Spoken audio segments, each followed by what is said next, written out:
આવો નજર કરીએ મે 2026ના કેટલાક મહત્વપૂર્ણ દિવસો તથા પુણ્યદાયી તિથિઓ પર। 1 મે બુદ્ધ પૂર્ણિમા, વૈશાખ સ્નાન સમાપ્ત, શ્રી કૂર્મ જયંતી, વ્યતિપાત યોગ રાત્રે 9:13 થી 2 મે રાત્રે 9:45 સુધી, રાષ્ટ્રીય મજૂર દિવસ। 2 મે દેવર્ષિ નારદજી જયંતી। 5 મે સંકષ્ટ ચતુર્થી, ચંદ્રોદય રાત્રે 10:20 પર, અંગારકી મંગળવારી ચતુર્થી, સૂર્યોદયથી 6 મે સૂર્યોદય સુધી, સૂર્યગ્રહણ તુલ્ય અને ધ્યાન, જપ, મૌન વગેરેનું ફળ અક્ષય। 13 મે અપરા જલક્રીડા ભદ્રકાલી એકાદશી, વ્રતથી બહુ પુણ્ય પ્રાપ્તિ અને મોટા મોટા પાપોનો નાશ।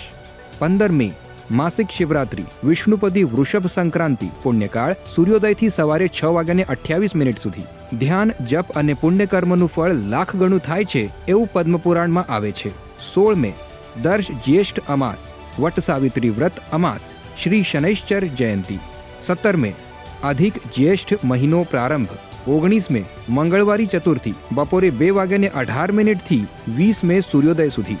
21 મે ગુરુ પુષ્યામૃત યોગ, સૂર્યોદયથી મધ્યરાત્રે 2:49 સુધી। 25 મે શ્રી ગંગા દશેરા। 27 મે પદ્મિની કમલા એકાદશી, વ્યતિપાત યોગ, પ્રાતઃ 3:11 થી 28 મે પ્રાતઃ 3:25 સુધી। 31 મે અધિક જ્યેષ્ઠ પૂર્ણિમા, વિશ્વ તંબાકુ નિષેધ દિવસ।